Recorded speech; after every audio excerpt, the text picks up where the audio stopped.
Aujourd'hui, le filmographe est consacré à la carrière de Diana Durbin.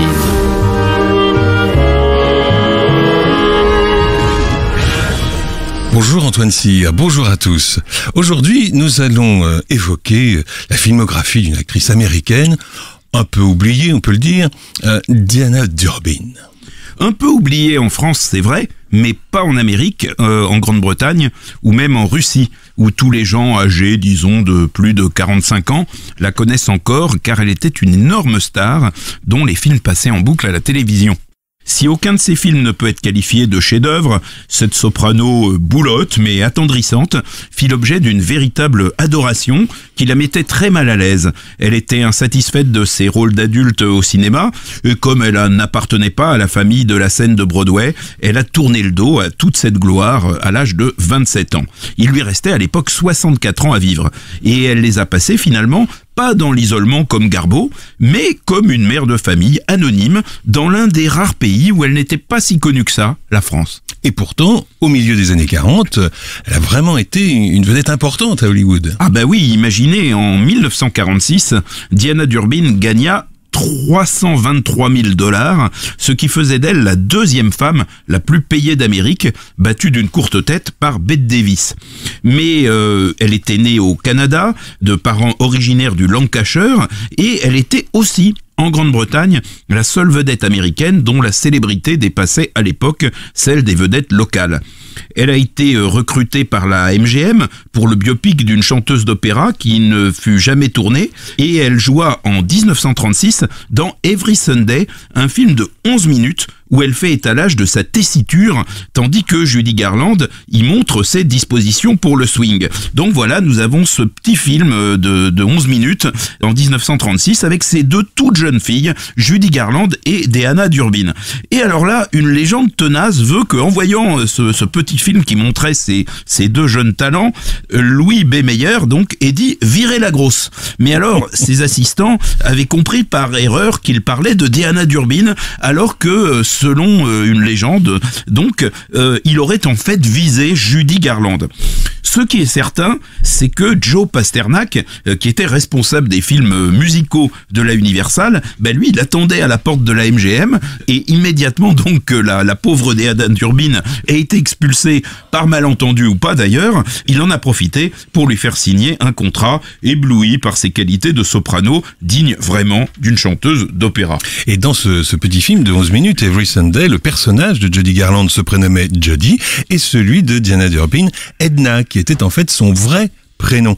Et toutes les deux, elles formaient un charmant duo.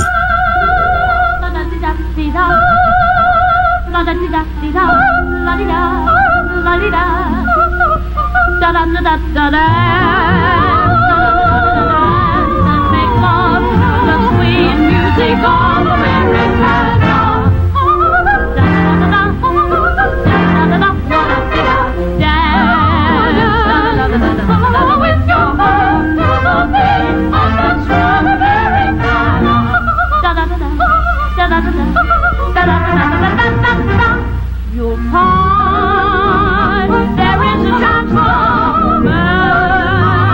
You on the dance floor, dance, dance, dance, dance, dance. Make love, sweet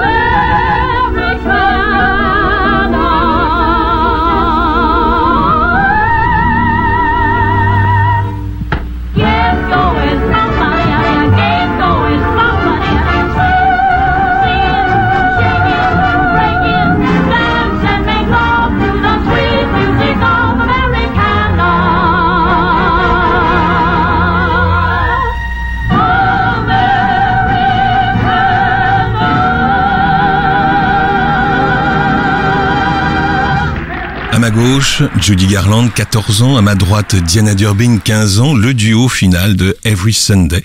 C'était en 1936. À 15 ans, Diana Durbin est donc engagée chez Universal. C'est là qu'elle va faire toute sa carrière. Une carrière finalement assez courte. Oui, surtout si on regarde le cœur vraiment de cette carrière, qui se compose de 13 films qui ont été créés uniquement pour mettre en valeur sa voix et son physique d'adolescente poupine pendant une période qu'on peut qualifier de période glorieuse de Diana Durbin, qui est la période entre 1936 et 1943. Il faut savoir aussi que 6 de ces 13 films, donc de cette période phare, ont été réalisés par Henry Koster et qu'ils ont pendant des années constitué la principale source de bénéfices de la Universal. Henry Koster, qui une quinzaine d'années plus tard réalisera notamment La Tunique, le premier film tourné en cinémascope, bien sûr.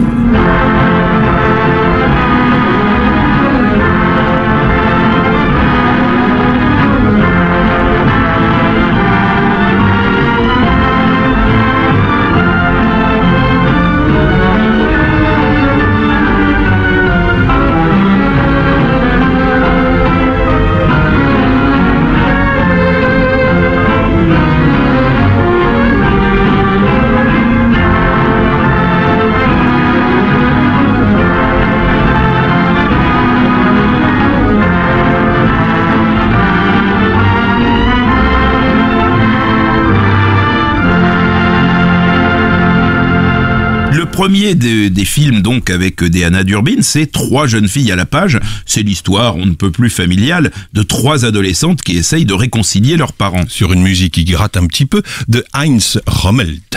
Alors là, ce qui s'est passé, c'est que dès que les responsables de la Universal ont visionné les premiers rushs, ils ont décidé de placer Diana Durbin tout en haut de l'affiche. Et ils la font immédiatement, ils l'envoient immédiatement à la radio, participer à une émission radiophonique que toute l'Amérique écoutait à l'époque, et qui était l'émission de Eddie Cantor. Et donc le succès est immédiat, et l'adolescente est présentée comme la Radio Sensational Singing Star. Elle reprendra le personnage qu'elle joue donc dans ce film, 3 jeunes filles à la page, qui s'appelle Penny Craig, dans Les 3 jeunes filles ont grandi en 1939, comme son nom l'indique, de Henry Koster, et Hers to Hold en 1943 de Frank Ryan.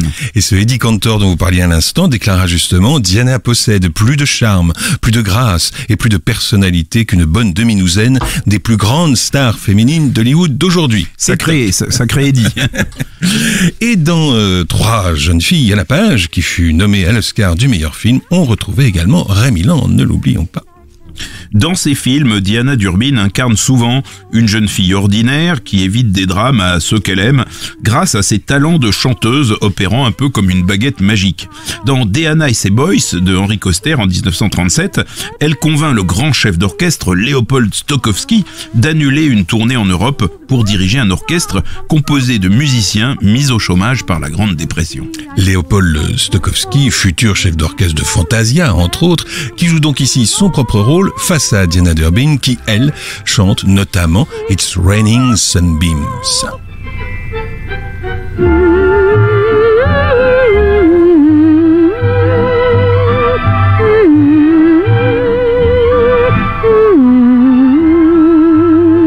Those golden darts from paradise are pouring down to break the ice. Go right off on, make it known to everyone you love. It's raining sunny sunbeams from above.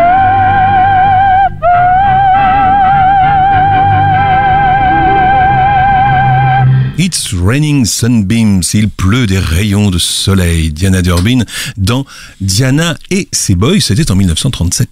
En 1939, là, nous avons First Love, qui est également réalisé par Koster, et qui est une version moderne de Cendrillon, dans laquelle le rôle du prince charmant est tenu, tenez-vous bien, par Robert Stack. Le fait d'avoir été choisi pour donner à Diana Durbin son premier baiser de cinéma, permit à celui qui allait être le futur Elliot Ness, alors débutant, de faire la une des journaux. Et oui, c'était juste 20 ans avant Les Incorruptibles. Mais vraiment, le premier baiser de Diana Durbin, le service de communication de la Universal, en avait fait toute une affaire. En 1939, toujours, Diana Durbin et Mickey Rooney, qui avaient 7 ans de plus qu'elle, recevront un Oscar d'honneur venant récompenser le dynamisme et l'esprit de jeunesse qu'ils savaient l'un et l'autre si bien incarner à l'écran. Nous voici donc maintenant en 1940. avec la douce illusion, Diana Durbin s'éloigne encore plus de l'univers de l'adolescence, puisque elle et sa mère, qui est interprétée par la belle Kay Francis, sont deux chanteuses en compétition pour un rôle et pour un homme. L'homme, c'est Walter Pidgeon. Alors Diana Durbin décroche le rôle, tandis que sa mère récolte le fiancé. Et le rôle, c'est celui d'une bonne sœur prénommée Anne et qui chante l'Ave Maria de Schubert.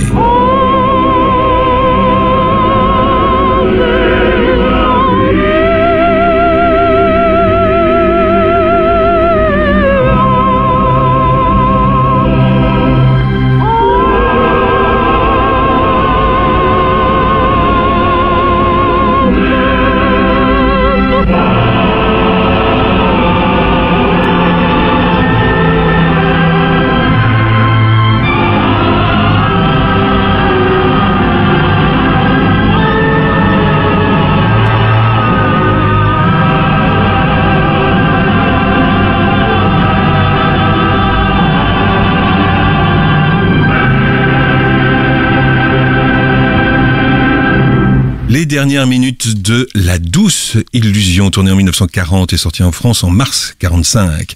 Vous écoutez le Filmographe sur Séance Radio. Cette semaine, Antoine Cyr nous balade dans la filmographie de Diana Durbin, une filmographie très chantante, mais au titre parfois un peu oublié. Par exemple, en 1941, Ève a commencé. Alors, Ève a commencé, il est un peu oublié, mais alors celui-là, il faut vraiment pas l'oublier, parce que c'est peut-être le meilleur et le plus fameux de ce qu'on appelait les Diana Durbin Vehicles, c'est-à-dire en fait les films destinés à véhiculer, si je puis dire, la personnalité de Diana Durbin, et il s'appuie sur un bon scénario de screwball comédie et sur la rencontre entre l'actrice et un monstre sacré, Charles Laughton, qui venait de jouer le rôle titre de Quasimodo, le film de William Dieterle.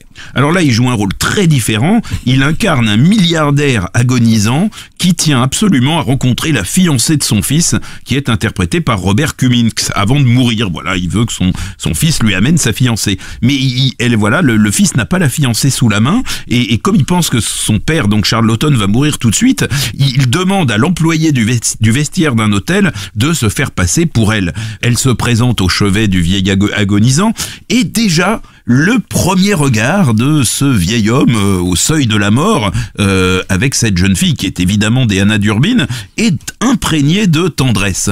Et plus tard, qu'est-ce qui va se passer ? La jeune femme se met au piano qui trône dans le vaste salon. D'ailleurs, elle est pas doublée parce qu'elle jouait très bien du piano, Diana Durbin. Et puis, elle entonne une chanson. Et là, le malade, donc Charles Laughton, qui est en haut, l'entend depuis sa chambre et il parvient à se remettre sur ses jambes. Il retrouve petit à petit toutes ses forces en l'entendant faire ses vocalises.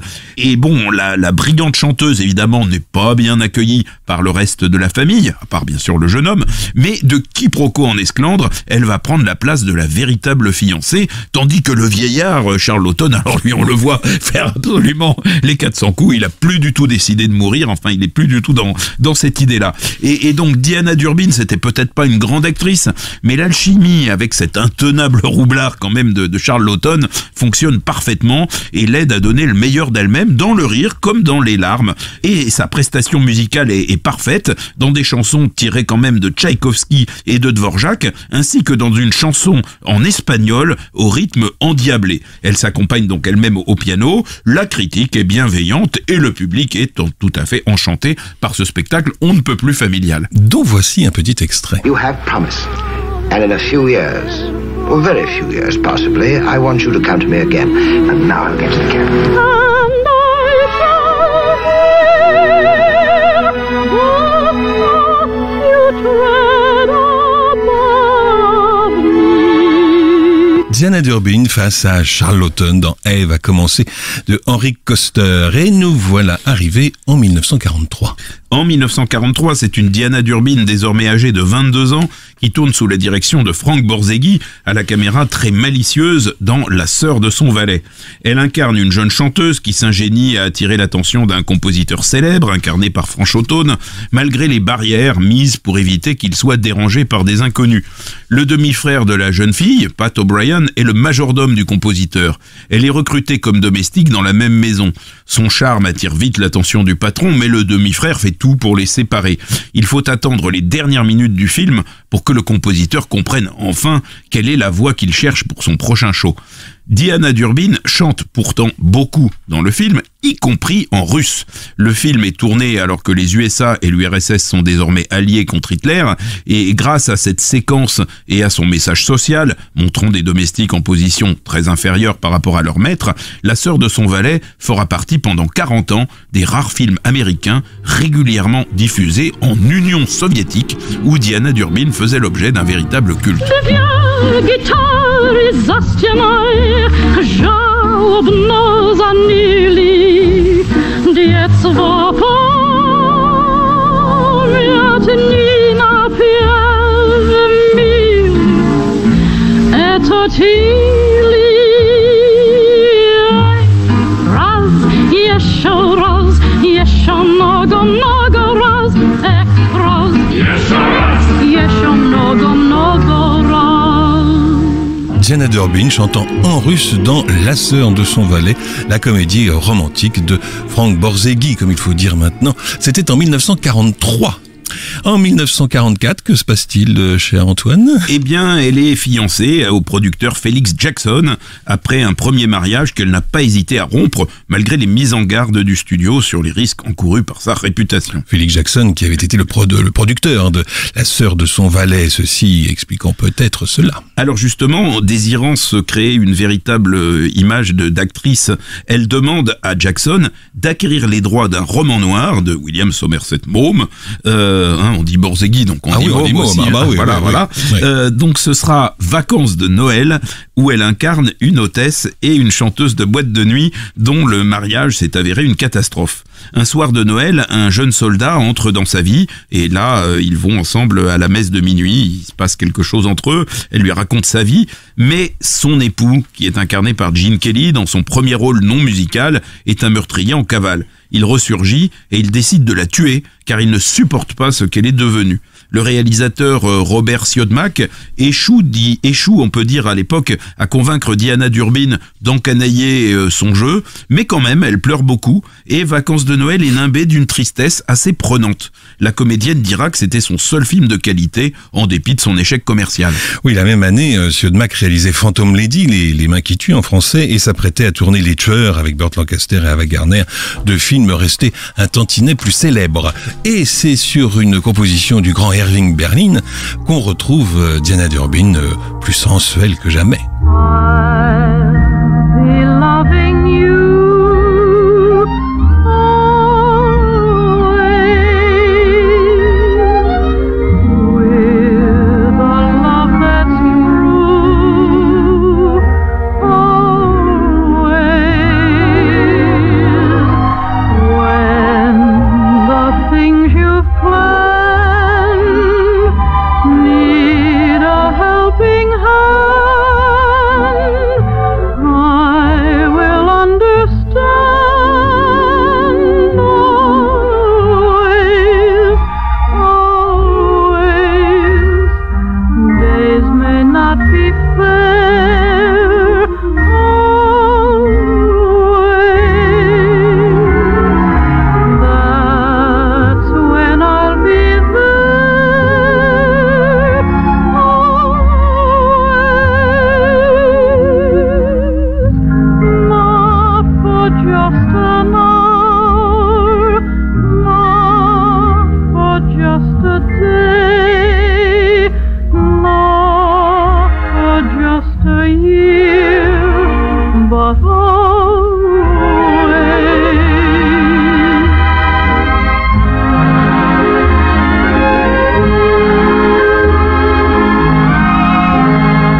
just an hour, not for just a day, not for just a year, but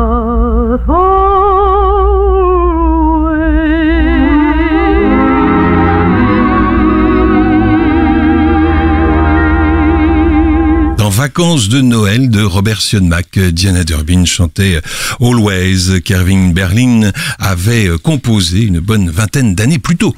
On retrouve Antoine Cyr pour la suite et la fin du filmographe consacré à Diana Durbin. Et en 1945, elle tourne dans Diana mène l'enquête, un film policier réalisé par Charles David, d'origine française, qui va devenir son troisième mari. Et qui, dans les années 30, avait travaillé en France avec Jean Renoir, Marc Allégret, ainsi que Marcel Carné. Son nom apparaît au générique de Drôles de Drame. Peu après Diana mène l'enquête, elle quitte Hollywood et elle s'installe en France. Et alors là, elle va tourner le dos à toute vie publique. Et un jour, figurez-vous qu'elle refuse une interview, et donc c'est en 1971, et voilà ce qu'elle écrit au journaliste américain à qui elle refuse une interview. Lors de notre mariage, mon époux et moi avons conclu un accord. Il me protège des araignées, des moustiques et des reporters, tandis que ma mission est de lui épargner les lions, les tigres et les dinosaures. Laissez, s'il vous plaît, mes fans profitaient de la Diana Durbin d'autrefois et garder ce personnage de conte de fées hors de toute histoire du genre que sont-ils devenus. Le couple s'installe à Naufle-le-Château, près de Paris, et Diana Durbin vivra en France jusqu'à sa mort à l'âge de 91 ans. C'était en avril 2013. Merci Antoine. Le filmographe vous a été présenté par Antoine Cyr et Laurent Bourdon sur Séance Radio par BNP Paribas.